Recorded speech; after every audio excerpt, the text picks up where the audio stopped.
The problem with tradition in today's modern culture is the application of man.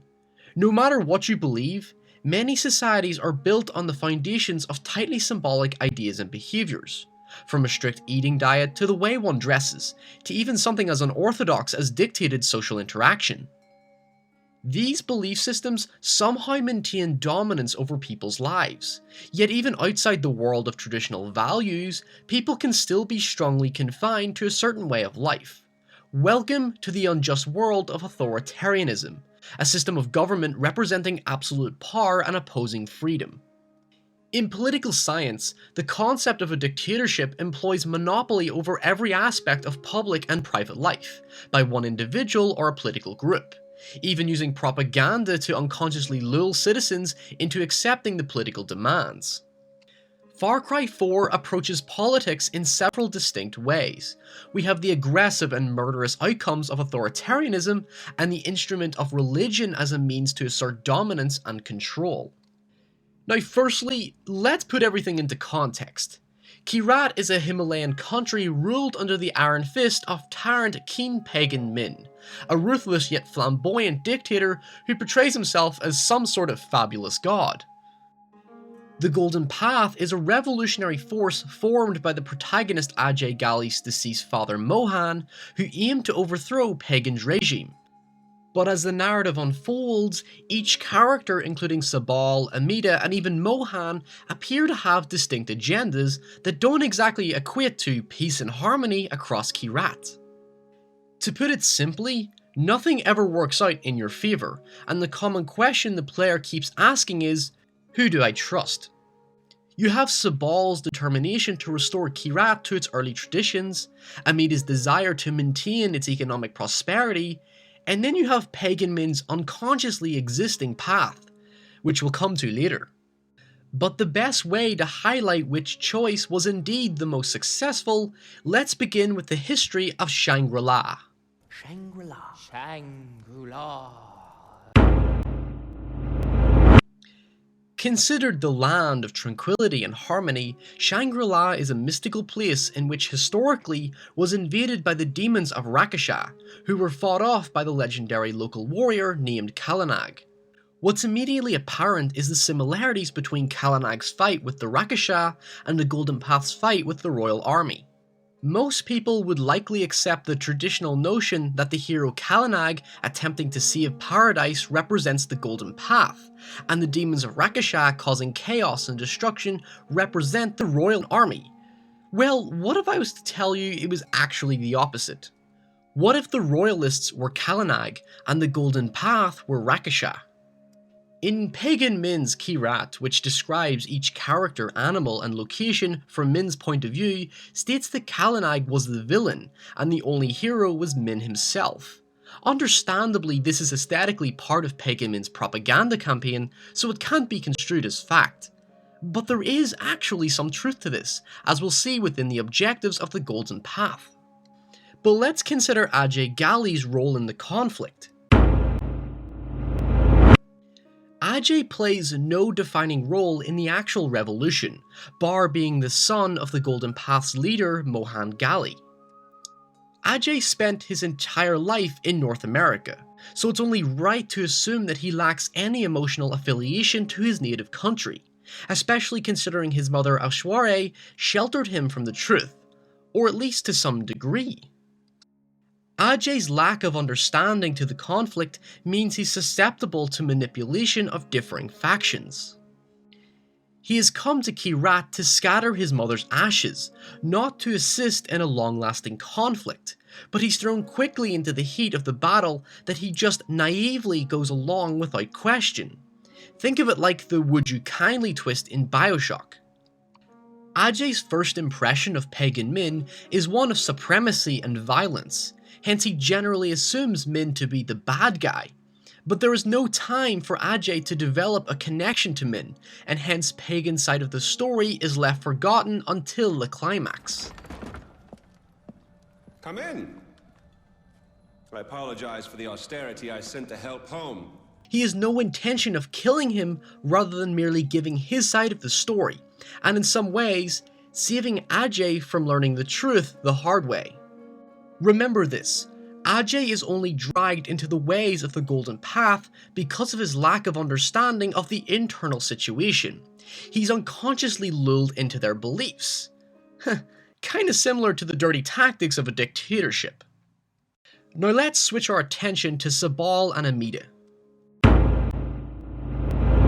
Throughout Kyrat, symbolic and deity monuments are preserved by the locals, while also being surrounded by ruins of a dying tradition. In essence, the image that's presented is hypocritical of Kyrat tradition. Their country is falling apart, but as long as monuments of religion are conserved, that appears to be all that matters. It's like protecting your computer while your house crumbles around you. You'd rather hold on to the things you love at the expense of everything that makes you whole. In Sabal's case, his objectives for Ajay are purely destruction. Go to a specific location and destroy it for the sake of tradition. There is a contradiction to this objective. Sabal so badly wants to see Kyrat maintain its primitive culture at the expense of advancement. In his mind, by destroying the present, we can reinvigorate the past. Today, we see this as religious acts of terrorism. So suddenly Min's perspective of a Shangri-La is starting to seem a little bit more justified. On the other hand, Amita has an ironically far more aggressive behaviour than Sabal. Her objectives to Ajay are purely preservation. Go to a location and claim it. Again, a contradiction to their beliefs. Sabal goes for destruction to preserve Kyrat, while Amita aims to keep Kyrat the way it is in order to advance their society. You'd think it would be the other way around. But let's address the elephant in the room. No pun intended. The more perceptive player may have picked up on certain bits of dialogue between Golden Path members, suggesting a rumour that Amita is obsessed with starting a drug empire.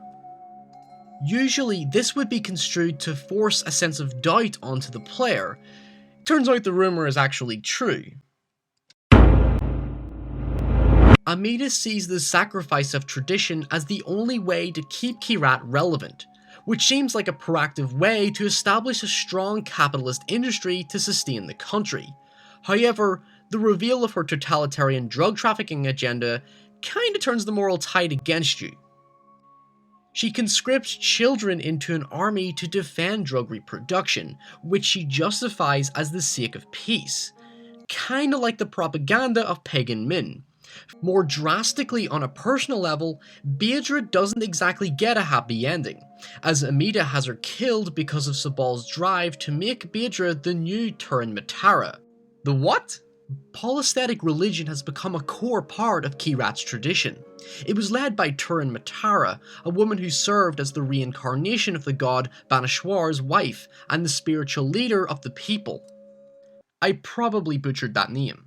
If Baedra became the new spiritual leader, she could be used to exploit power, something Amita needed to eradicate to assert dominance over Kyrat. Kinda like how a dictator needs to get rid of every other political party that opposes them. Oh, but let's not forget Sabal's similar intentions. If he ends up leading the Golden Path, he believes it's a religious duty to seek retribution against his opposers. It's basically genocide, because in his mind, sins can only be washed away with blood. Great, another contradiction. In fact, let's consider that. Sabal willingly wants to destroy Kyrat as long as he can secure the sacred elements of the country. His objectives are essentially similar to Scorched Earth policy. Relating back to the contradiction mentioned earlier, Sabal somehow justifies chaos in order to rebuild. Now for the big kick in the balls. With Sabal fighting for his beliefs, and Pagan Min declaring himself as the true savior, we see that Kyrat is a product of man-made beliefs. As you would assume, any form of belief has been influenced by multiple teachings, a concept which is frowned upon by many religions. In religious criticism, a common problem is the notion of manipulated origin. The issue with any form of allegedly factual writing or theory is how the concept is reinterpreted and reassessed over time. Hence the original meaning has become lost and ultimately antiquated. origin is fighting against modernity, or in other words, contemporary ways of thinking. Science is prone to the same kind of distortion, so don't assume I'm just taking a jab at religion. Pagan Min's declaration of divine status simply falls into the ever-changing attitudes and beliefs of society. In fact, it's natural progression, and Sabal and Min are guilty of the same idea. In Sabal's case, it's not religion that influences his strive for tradition, it's actually the charismatic manipulation of Mohan Gali, who is also guilty of swaying Kirat's tradition in his favour. Mohan Gali is defined by Sabal as the Messiah. Suddenly Mohan is part of some sort of spiritual prophecy, when in fact, as revealed by Min, Mohan's hatred for pagans stems from personal reasons rather than political, and the major spark in this conflict was Mohan's wife Ishwari having an affair with pagan Min, triggering the murder of Min's daughter Lakshmana, Ajay's half-sister. It's accurate to assume that Mohan's goals were influenced by selfishness rather than purely for the sake of tradition. Take any political leader that supported or encouraged conflict for reasons unnecessary to their political comfort zone. Sounds familiar, doesn't it? There is a constant reproduction of manipulation to maintain certain beliefs. Now, before jumping into the grand finale of Keen Min, let's take a moment to consider some symbolism. Oh yes, everyone's favourite overthought theoretical discussion. In Far Cry 3, the game commonly relied on the theme of the heron, the shark, and the spider, which each represented their own meaning. In Far Cry 4, we only have two, the elephant and the tiger. The elephant represents strength and power, while the tiger represents predatorial instinct and cunningness, which were also the qualities of Sabal and Amita respectively. Elephants appear much more majestic and comfortable in their natural habitat. Kirat is their home, and tradition falls within their sacredness. It's bad karma to attack one, and their appearance around your claimed outposts shows them to be a manifestation of what Kirat used to be. Tigers, on the other hand, are far more vicious and aggressive in nature, and oppose the passiveness of elephants. Whereas elephants attack when someone disturbs their personal space, tigers actively seek their prey and attempt to dominate their opponents. It's easy to read both animals as the opposition between Amita and Sabal, and highlight that while they're both belonging to the same environment, their way of life is fairly distinct. So you're probably asking, why bring this up? Well, whereas Sabal and Amita fall within an individual animal, like Jason from Far Cry 3, Ajay learns to adapt to the environment, and grow on both sides to have the best of both worlds. It highlights how he's grown as a character beyond the stubbornness of his acquaintances to become his own man. So it's the natural coming-to-age prophecy, not the spiritual prophecy Sabal hoped for, because this prophecy is the one that Ajay's mother Ishwari wanted him to fulfill. Remember I said how his mother sheltered him and gave him one simple task of returning her to Kirat? Well, Ajay had a close relationship with his mother, so unlike pagan Min who he knew for 15 minutes, Ajay's real trust rests with his mother, hence his outcome was inevitably influenced by her passing. To simply put it, Ajay's mother was the sole reason for his involvement in events, and it's likely Ishwari knew that Ajay would inevitably end up as the key to stopping the conflict. If you remember the mission Payback, you perhaps noticed a message that wasn't exactly easy to read. There was actually an encrypted message from Ajay's mother that read, "Dear Ajay, the truth is that Kirat was always going to change you. That's why we never discussed home. Mum." Suddenly things are starting to make a bit more sense, and now we have the one and only pagan Min. So then you must be the second guy, who didn't listen, decided instead to join the other monkeys and start throwing his shit around. As established before, Ajay's relation to pagan Min stems purely from the point of view of the Golden Path and witnessing Pagan's own murderous antics. yet his maturity and hospitality are never brought into account.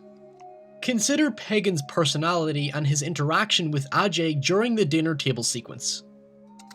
Pagan highlights how Ajay's mother loved him, calmly pondering over why she left Kirat.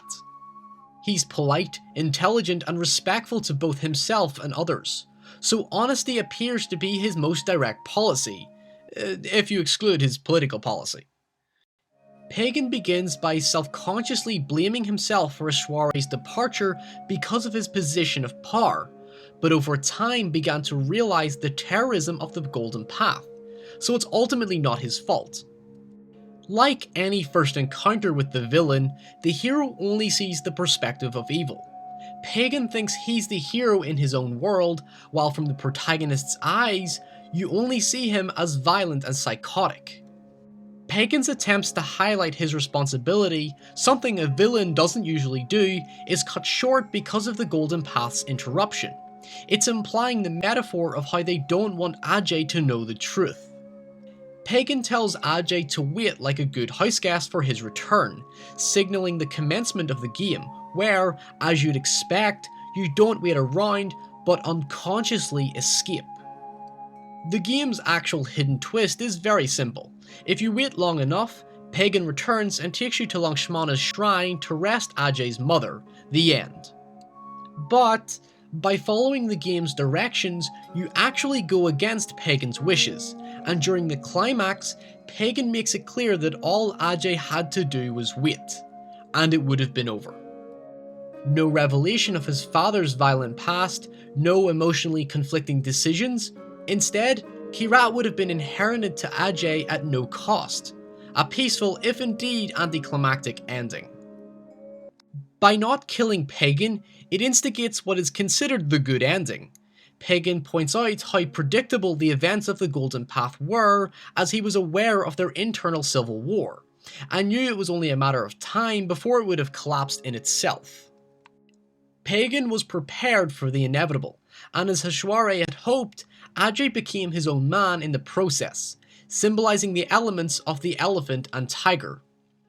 Pagan's big reveal is simple. Ajay was next in line for the throne, and the future of Kirat is in his hands. If Ajay just waited, it would technically be the good ending, because of the limited bloodshed, but he also wouldn't be able to understand why the Golden Path is shadowed in doubt, because of his murderous father. As Pagan points out, his mother's ashes represent pre-Kirat Ajay, hence both his mother and Pagan were prepared for Ajay's eventual arrival. It wasn't a spiritual prophecy that Sabal had predicted, rather than simply an act of politics. There is no messiah complex of an unstoppable force saving the day as common in most fiction, but instead Ajay's conclusion was basically a matter of Pagan Min handing him the key. His actions in Kirat had nothing to do with it. Killing Pagan doesn't resolve anything. Another person simply ends up dead, and Ajay wouldn't be fulfilling his dead mother's wishes, rather than fulfilling the wishes of his dead father. The point is, Ajay's mother was aware of Pagan's attempts to get close to Ajay, and likely encouraged this inherency over the support of the misguided Golden Path. When you think about every character you encounter throughout your journey, Pagan Min is the only character to show you a true sense of honesty. Ironically, he doesn't lie or manipulate you in any way, rather than simply speak the truth. Yes, you could assume that Pagan was charismatically lying to you to avoid execution, because if you decided to wait for Pagan's return, he doesn't grant Ajay Kirat rather than say, let's go shoot some guns, insinuating that Pagan and Ajay would go and take down the Golden Path together. Father like son of some sort.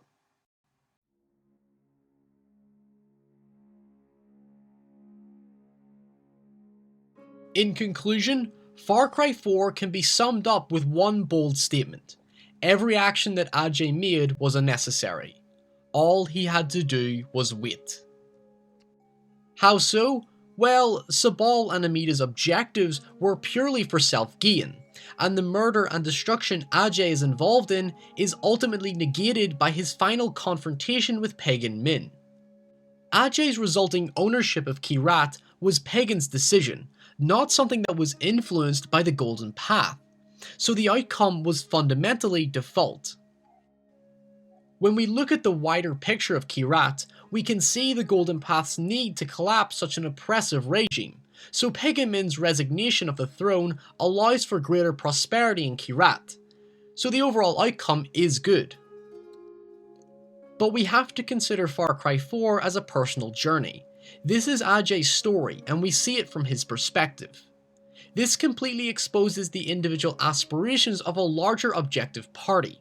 No good can come out of reinitiating an authoritarian leadership under SABAL or AMITA. More importantly, what will Ajay do next? We already know his lack of understanding, so his position is compromised to begin with. Whether evil eats him up and he assumes total control, or he reinstates freedom, is something that is left gone unanswered. In my mind, he understands democracy, so his intentions will likely be sound. His problem is how other generals will influence his decisions. It could be that we'll see the start of another Golden Path, a well-intended political party brought down by the greed of power and authority, a selfishness that has become an inherent to all world politics. That's human nature for you. People. What a bunch of bastards.